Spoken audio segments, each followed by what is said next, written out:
Well, it's safe to say it's been a long time coming, but today, here it is. I've got the review of my beautiful 600C Northbank boat. But today, it's not just going to be about the boat itself, it's going to be about all the elements and everything that I've put together to make the boat what it is today.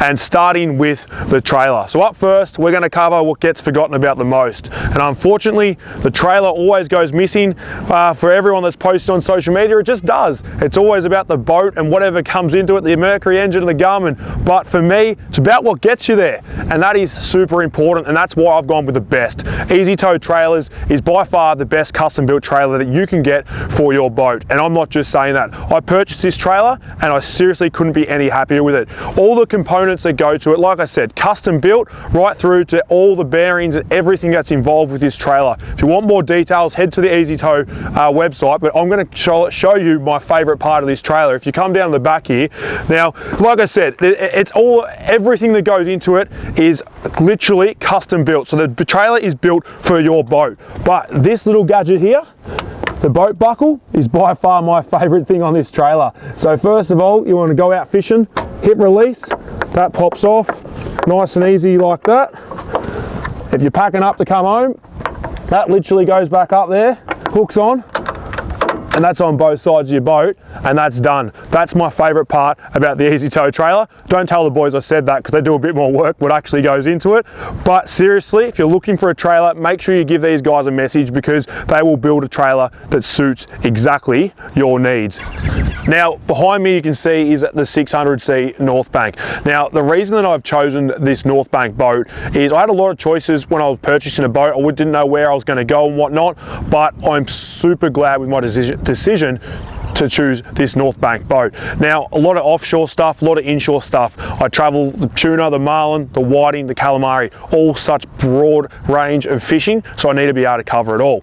Now, for me, it was about being able to do that inshore stuff, but also be able to travel in the ocean in comfort. Now, having the glass boat, I can get to where I need to be in comfort and a little bit of the style. Now, it sits around that 1,100 kilos, that the hull in itself, just by itself, is around that 1,100 kilo. But what I like the most, if you come around the back here, look at the actual beam across here, it's around that 2.4 mark. It is a super big beam on a 6-meter vessel. Now, 2.4 meters, when I first got it, I've gone, geez, when I actually saw it in person, I've looked at that like you guys are looking at it now, and I'm just going, geez, like, how's this thing gonna ride? Like, I've gone, this might be, a lot of big beam boats don't tend to ride super well.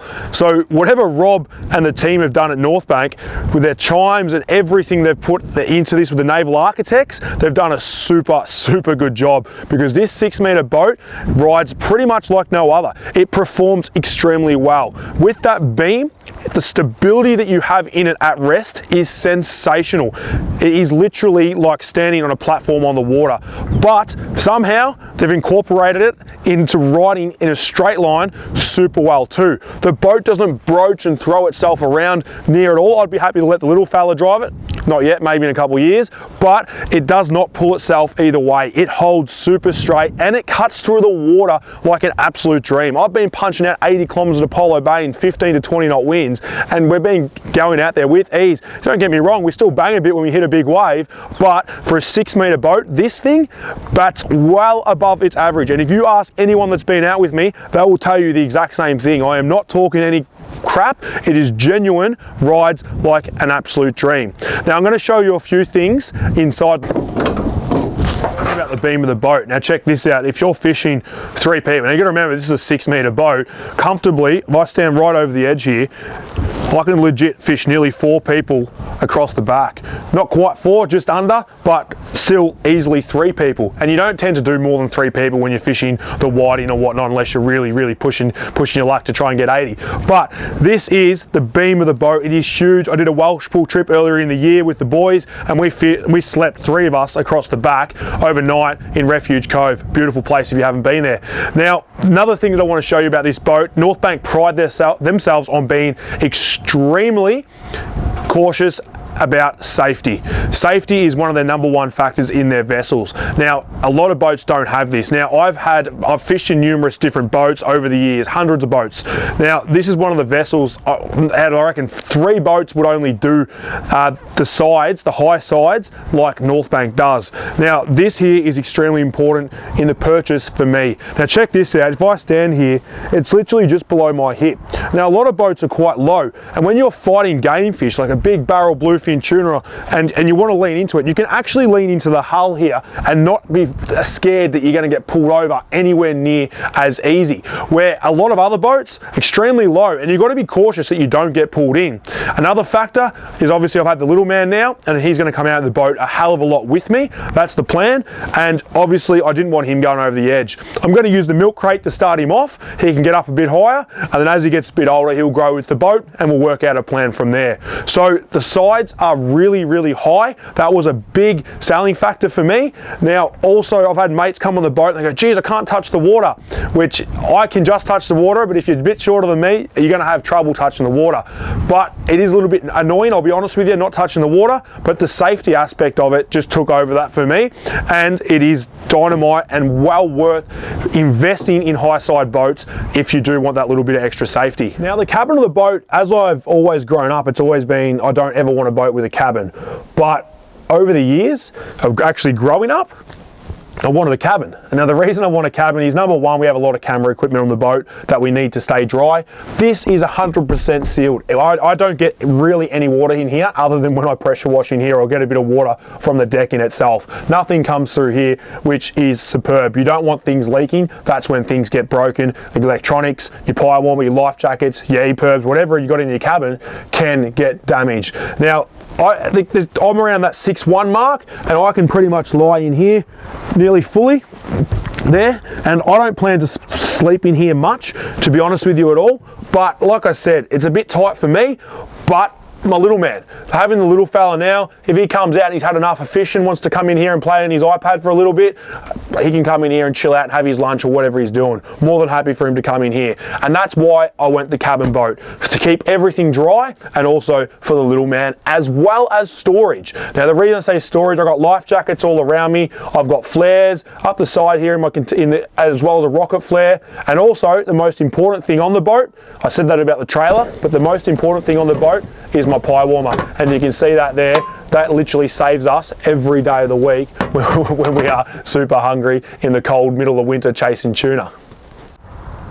Now, storage on a boat, especially a 6-meter boat, can be hard to find, but there is enough on this boat. There is well and truly enough storage. Like I said, you've got the cabin up the front before, but around the sides of the boat, if you follow me down here, we've got the deck hose which tucks in nicely under here like that.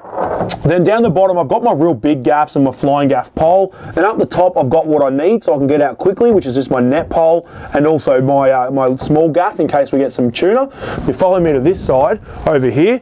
Now we've got my sinker containers, which I use. Now what I've got on the boat today is just purely what I'm using at the moment. So I've got my burley cage for the whiting, I've got my sinkers, and that there is pretty much what I'm using. If I go to a barrel trip or whatnot, then obviously I add different stuff into the boat, harnesses and everything you're going to be doing. Or if I'm heading offshore, even for gummy fishing during the summer, I tend to pack a harness up under the bottom of the seats, and that way there, in case a big marlin, mako we'll go with, the mako comes across, we can have something to handle that. Now if we come down here, we've also got under seat storage here. I've got my parachute under there, I've got a red rocket cushion in case a big fish comes along. This side, I've got my stainless frame that I had made up. Now this is pretty crucial for me, the stainless frame, and I think it's crucial for anyone in a smaller boat. So that 6-meter range size boat. Now the reason I say that is, I was going to go 2 of these frames. I was going to go one on this side and one on this side. But I thought about it and going, hold on a minute. Under here, I need to store some stuff. So I've got my parachute like I've shown you under there. I've got a few other bits and pieces.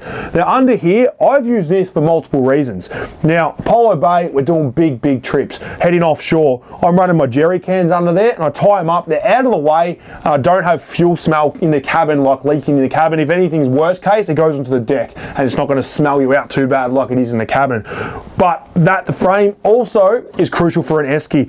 I've got an esky at home that slides in there perfectly. It sits perfect, and we can keep our food nice and cold as well as our fish if we do catch some fish on the day. So the frame is super important, and it puts a lot of value of space because I'm not then having an esky or anything flying around the deck of the boat. I can tie it up with an Oki strap and get it nice and tight under the stainless frame there. I get a lot of messages about people saying, oh, what's the best boat? What's this boat? What boat should I buy? And we get it all the time.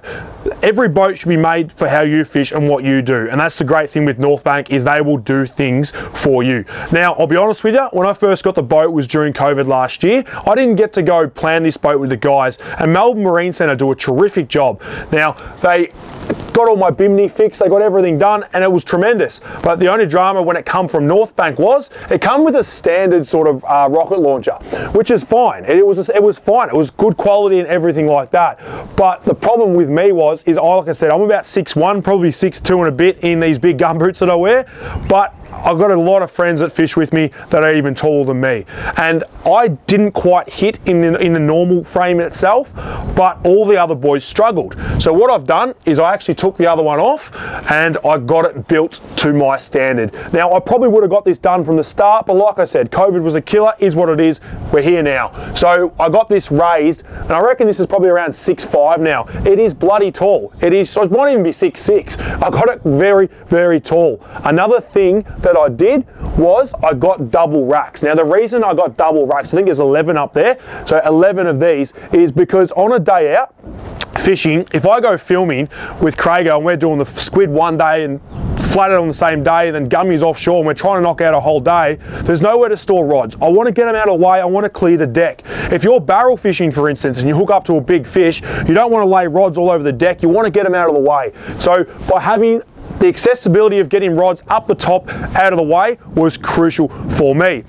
I also went these small lights here, these small spotties. The reason I went these small spotties, they're super bright, but I can move these to wherever I want. So these will literally get around the boat. If I've got a fish at night coming in, I can direct it to the water, a big tuna coming up or a big gummy I'm about to net, I can direct it straight to exactly where I need it to be. So like I said before, when you are purchasing a boat, there is no best boat. You need to get things done and cater for the fishing that you're going to do, and that's what I've done here. And Melbourne Marine Centre, they do a ripper job, so make sure you talk to Andrew and the boys if you are going to get a boat fitted, to make sure the boys do it exactly how you like it, and I'm sure they'll listen to exactly what you're going to say. Now, while we're at the back of the boat, for those that are watching right around Australia, people will go, what the hell are these things? These are what you call snapper racks. They're a must here in Victoria, or to be honest with you, they are tremendous anywhere you're fishing, because you can let the rod sit in there. They've got the perfect angle for the perfect hookup. So you can see I've got 5 racks on either side made up. That's plenty. That covers exactly what I want to do.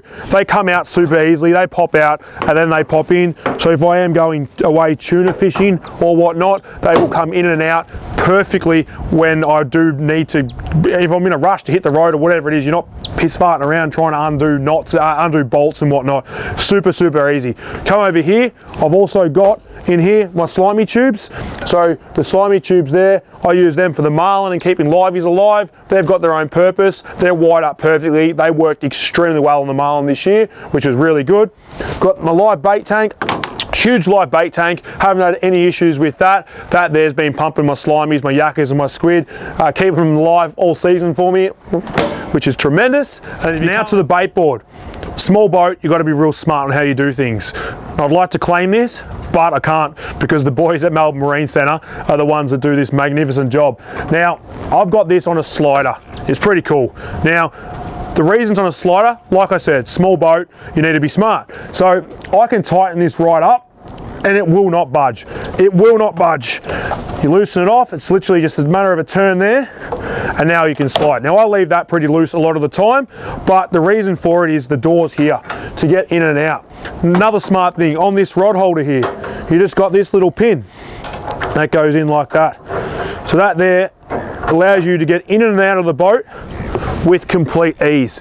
It's not it's not, it's literally the small things on small boats that make a massive difference. Another great thing with this that I've found with the bait board moving is when I've got the boys fighting big fish that I've had in the past couple of months here, is the boys can actually brace themselves in here if they don't want to use the side. If it is a bit swelly and the high sides aren't doing it for them, they can then brace themselves and fight the fish by leaning into the actual bait board, and one of the boys can lock it off for them so it doesn't move around. Long days on the water means sore feet and more sore feet. So I started off with this boat without this flooring in. Now this flooring here is from Formasign, the boys, Wes and the boys down there. This is U-deck.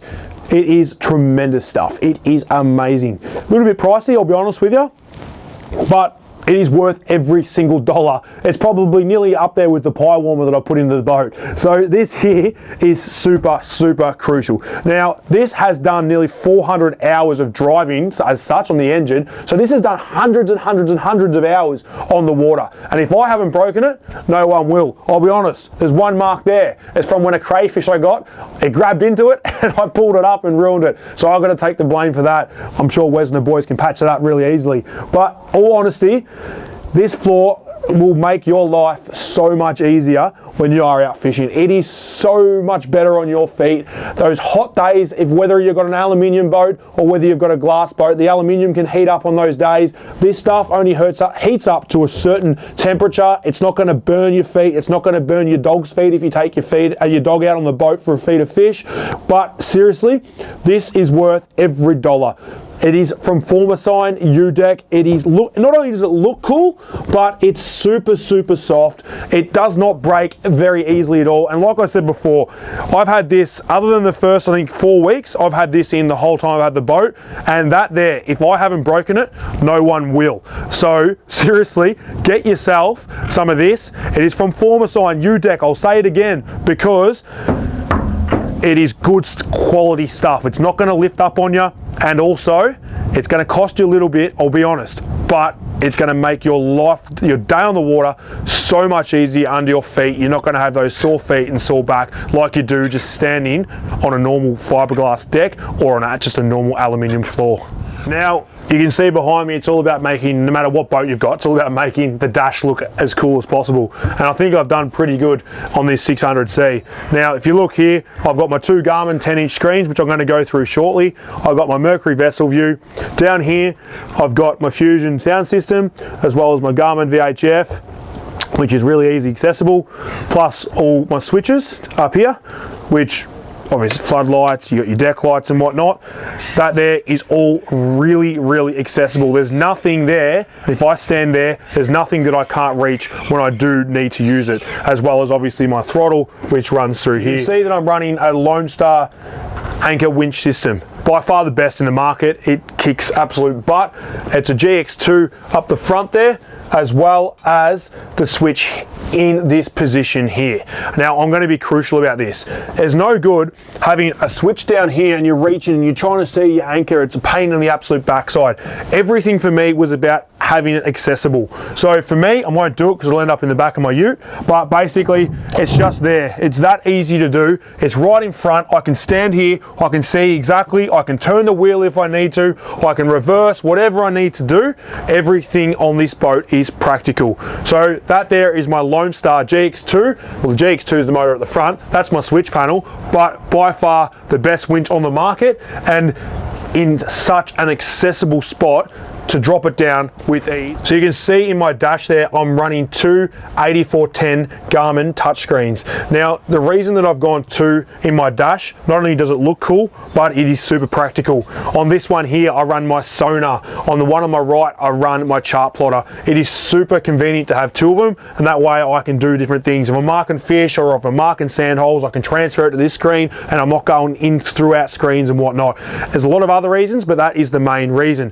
This is seriously producing beautiful pictures. I'm running a through hull 175 high wide transducer, and that there is what's putting the pictures on my screen. Now, the reason that I've gone through hull is the picture is tenfold better than a transom mount transducer. I can literally travel at 70 kilometers an hour, 30 meters of water, obviously varying wherever I am, and I can pretty much have crystal clear bottom on that screen. That's how good the picture is. And not only that, I can mark up big bluefin, marlin, I can mark up snapper, but also the other factors, the ground, looking for places to fish, whether it's sandholes for whiting or calamari, looking for that weed, whatever it is, it seriously produces amazing pictures. And also on my chart plotter, running the quick draw maps, I can map literally as I go and can make the reef offshore on my screen and know exactly where to put the boat. So for me, it was about having the best electronics. Garmin is where I'm extremely happy with,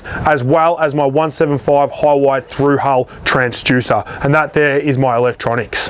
Extremely important to have really good confidence in your motor and also its fuel system. Now, in front of me here, I've got my Mercury vessel view. This is the 5-inch vessel view, and this links up and talks directly to my 175 Mercury engine. Now, what you can see in front of you here is, it tells me the total fuel in the boat is 85 litres at the moment. It tells me how much fuel I'm using per hour. It tells me my average speed, my peak speed, 103. I must have left the ignition on in the car, that's not right. It's about 78, my top speed, and that tells you right here in the middle, as well as your trim too. So it's got plenty in there. One thing that I like in here the most is, if I hit more and go trip intel, I can literally restart my trip for the day, and it will tell me exactly how much fuel the engine is using to the litre. It'll tell me exactly the average amount of fuel. It tells me everything I need to know. So if I'm going to Apollo Bay chasing those big tuna and I've got to travel 80 kilometers, once I get there I can look at it, all right, I use 40 litres to travel this far, for instance, blah blah blah. And if you look at the screenshots in itself that I've just popped up on the screen there, check out those numbers. It is incredible the amount of fuel range that I have got on this vessel. It is a 200 litre tank in this Northbank, and I need to know exactly how much fuel I'm using, especially traveling large distances onto the marlin or to these tuna that are beat off Apollo Bay, which are around that 80 kilometre mark out. Now, this is a 6 metre Northbank, as you've seen, and I have placed it with a 175 Mercury. Now, they are rated up to 200, and I might end up putting a 200 on it, but for the minute, I'm extremely happy with this Mercury engine. Seriously, the performance this has is sensational. The torque out of the hull, the amount of power, how quiet it is, but the fuel is the main thing. Now, if you look here on the Garmin View vessel, I've seriously done massive kilometers out of Apollo Bay chasing these barrel bluefin tuna. I'm doing 220 kilometers in a day and only using 180 litres, and that's flogging it on the way back in. Literally, as soon as I hit the calm waters the last 30-40 Ks, I'm going flat stick. Seriously, this engine is amazing. They are by far ahead of all the technology, everything that goes into it. Now, I'm not going to go into all the details, what's better, what's not. That's not for me to do. I am telling you that I am super impressed with this engine. There is not much better that it can be for me, other than maybe popping the 200 on it, because the 200 is the same weight as this actual block as the 175. And I'm only saying that to go a little bit faster. There's no other reason. But let's be honest, this pushes this amazing. My top speed's around that 78 kilometers, but my average speed is about 78 kilometers. No, I shouldn't say that, but it is literally around that 25 knot mark, and I'm only sitting at about 4,200 revs. So the Mercury, they've done an amazing job to get it what it is. I'm running a 16-inch prop here, a 16, you can see it here. An earther prop by Mercury. Once again, it's a Mercury prop, and it's a 16-inch, and that there literally throws me out of the water like an absolute dream. Took me a little bit of work to get the prop to exactly what I wanted, but for me, it wasn't about going 100 kilometers an hour on the water. It was about having that throw out speed. This thing produces the power, the prop does a fair bit of work, and that there runs like an absolute dream. So make sure you do give Mercury a look if you are looking at purchasing any vessel, whether it's a Northbank or whatever it is, because they are dynamite, and that there is what's going to get you back in at the end of the day, let's be honest. So there you have it. It was a long time coming, but I got it here, and that there is my review of my 600C Northbank. In all honesty, it is a tremendous all-round boat. If you have a family that's looking at buying a boat or a friend, highly recommend a Northbank. I can't speak any highly of the vessel in itself. It's super safe, it drives super well, and to be honest with you, it is super easy to put in the water by yourself, to travel around the country, whatever you want to do. It is the perfect size for any family that wants to get out there and hit up the water, whether it's Port Phillip Bay, Polar Bay or Portland. I promise you, you'll feel 100% safe in this boat.